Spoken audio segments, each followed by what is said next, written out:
Well, I didn't do too bad. I mean, 75% is still good, I guess. Of course, the only one I didn't get from last week's divisional round was the Houston Texans going into Baltimore and upsetting the Ravens because, I thought maybe with the coach of the future and the quarterback of the future, they had an idea to go into Baltimore and play spoiler. But, nope. They did literally nothing. They were just happy to be there, They were like the Miami Dolphins and the Pittsburgh Steelers, and they didn't put up a fight at all. Like at least with Cleveland and the Rams in the wild card, they at least put an effort to be there. I guess I could throw Dallas into the mix of happy to be there too, but like Green Bay, Green Bay actually did come close in that one. But bottom line is that I got 3 out of the 4 right. I got Kansas City right because I knew that was going to happen, even though Buffalo was controlling that game for the most part. But then Sean McDermott had to get cute. And it was all downhill from there. Like, you could say what you want about Tyler Bass missing the field goal that would have tied the game and would have been, it's reminiscent of what happened with Scott Norwood in the Super Bowl. But I'm sorry, Sean McDermott should not have gone for that on 4th and goal. They should have just punted the ball away, let the defense continue doing what they were doing before, and you wouldn't have been in that situation. Like, they stopped.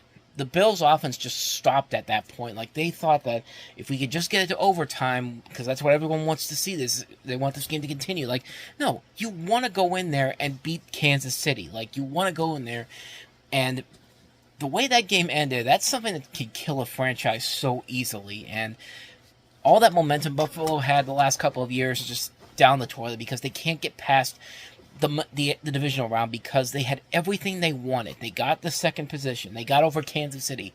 Patrick Mahomes had to come to their home, and he still found a way to beat them.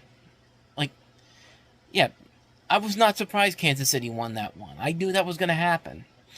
But I got San Francisco's, but I picked them to win against Green Bay. Even though Green Bay made it close, Detroit, I had them winning that one too. So I did get 3 out of my 4 picks. So let's go ahead and go into Conference Championship weekend. And let me just say right off the bat, this is probably one of the worst Final Fours for an NFL playoff I've ever seen because 3 out of the 4 teams, I have something against them.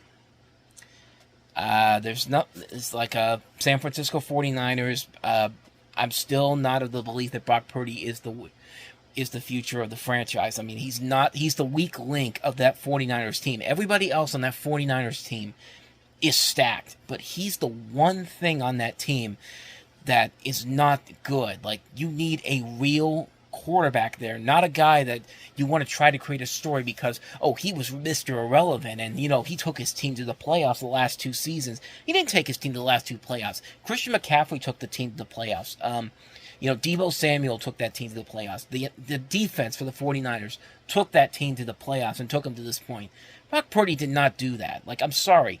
I'm refusing to believe that Brock Purdy is this story that they're trying to create for their franchise and for the NFL. He's Mr. Irrelevant, so that means his story has to be this grand storyline here. I'm sorry, but he's the weak link of that football team. And the Baltimore Ravens, obviously, I'm not a big fan of them because they're a division rival, and mostly because that in 2018, the Steelers had a chance to get Lamar Jackson at 28, but they did not want to piss off Big Ben because, heaven forbid, if we try to get our quarterback of the future, and let him go to Baltimore. Let's see what kind of he'll never have success there, sitting behind Joe Flacco the whole time, and they've been to the playoffs. Let's see, 1, 2, 3, 5 of the last 6 years, and they've won 2 playoff games. Steelers have won 1 playoff game in that 6-year span. So yeah, oops, yeah. That's why it's not even that I'm upset that the division rivals. It's the fact that the Steelers could have been in this situation right now if they had drafted Lamar Jackson, but nope. Couldn't do that, so that's why my thing against the Ravens. The Kansas City Chiefs, what do I even need to say? Travis Kelce's overrated girlfriend. The people won't shut up about her like she's the savior of everybody. But it's just like, no, like, I'm sorry. I'm not taking back anything I say about Taylor Swift, because everything I said about her back in October is true. Everything I said about her now is true. Like, I cannot stand her. Like, I do not like her music. I do not like the fact that everybody's just all of a sudden just like, oh, she's so great. She's so special. I have family members right now telling me, like, isn't she great that she made so much money on her own? It's just like I made a parody video over on the other channel called Invasion of the Swiftie Snatchers, kind of like Invasion of the Body Snatchers, where it's the end of Invasion of the Body Snatchers, and instead of Donald Sutherland doing the thing at the end, like, it starts playing You Belong With Me by Taylor Swift, because that's what it feels like to me. Like, everybody's been brainwashed to think that she's all of a sudden this great storyline for the league. No, she isn't. Like, the NFL just is the problem with the NFL is that they're focusing on these fake storylines, like, Taylor Swift has to be the main focus of the Chiefs' success. Lamar Jackson, because he got that big payday just before the draft, he has to have his successful run.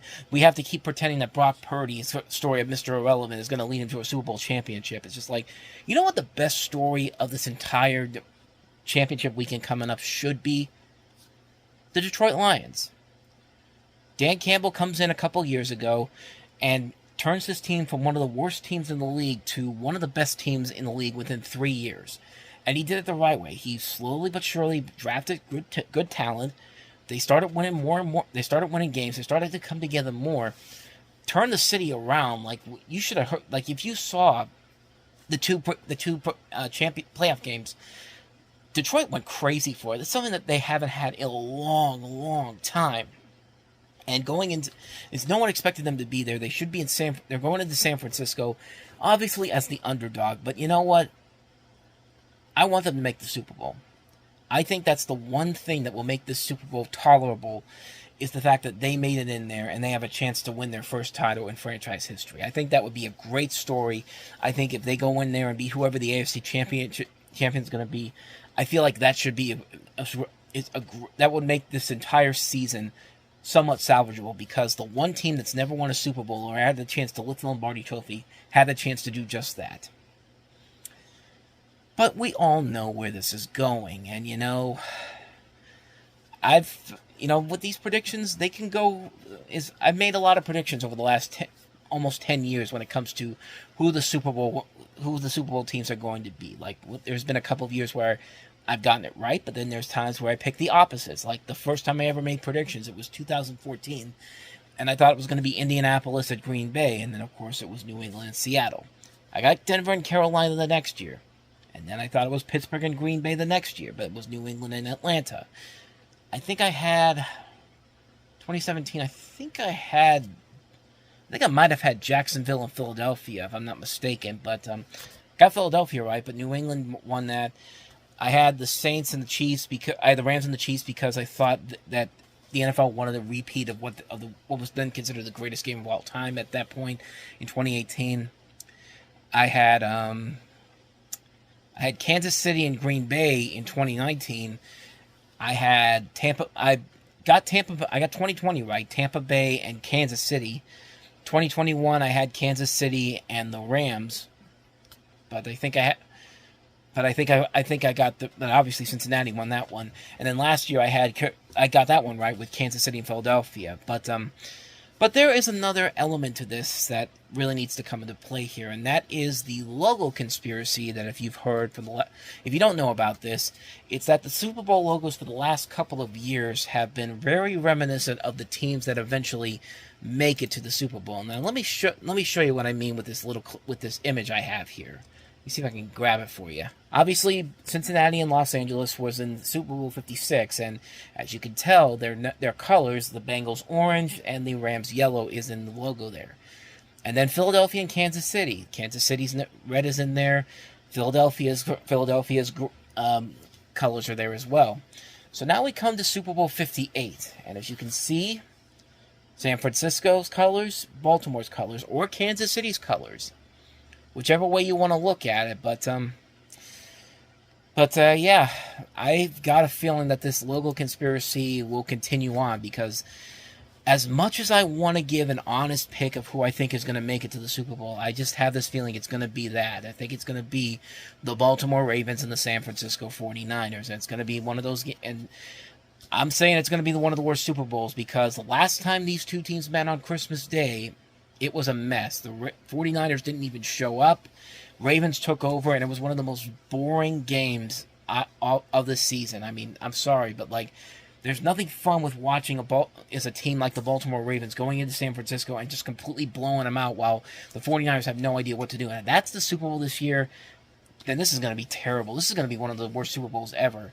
But then again, it could be one of the worst Super Bowls if Kansas City makes it in there too. Because I'm sorry, but like the whole thing with Taylor Swift, like if Kansas City makes it in, they might as well just start building the throne right now for Taylor Swift to sit down at ground level. So when Travis Kelce scores a touchdown, they can start hugging and kissing, and everyone be like, "Oh, that's so cute, relationship goals." And shut up, just shut up. Like, nobody is going to win in the Super Bowl because at least one team, at the very minimum, one team that I don't like in this is going to go to the Super Bowl. But I want it to, wishful thinking on my part, I want Detroit to be there, and maybe, I don't know, maybe Baltimore.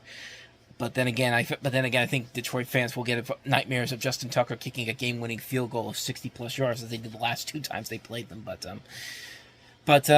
No, it's like, I think it's going to be Baltimore and San Francisco, or it could be Kansas City and San Francisco. But my final predictions for Super Bowl 58 is going to be the Baltimore Ravens and the San Francisco 49ers. I think the Ravens go into the AFC Championship game. Kansas City probably makes it close, but then Patrick Mahomes will make that one mistake, and the Ravens will take full advantage of it and possibly kick a game-winning field goal with Justin Tucker at the end. Because, as we all know, Justin Tucker could kick as long as 70 yards down the field, and he would still make it for the good field goal. San Francisco will probably eke out a win because they'll use a lot of Christian McCaffrey, and even though Deebo Samuel may not play, he might, but just that advantage of the home field. Like, I want Detroit to be there. I want a Super Bowl that's not the same Super Bowl we see in the past, but sadly, I think it's going to be that. I think it's either going to be Baltimore or San Francisco, or Kansas City and San Francisco. So, but my final prediction for Super Bowl 58, Baltimore and San Francisco. I'm going to go with the logo conspiracy BS, and I'm just going to say, get ready for one of the worst Super Bowls of recent memory, folks, because if it's like what happened at Christmas time, this is going to be a really ugly game really fast.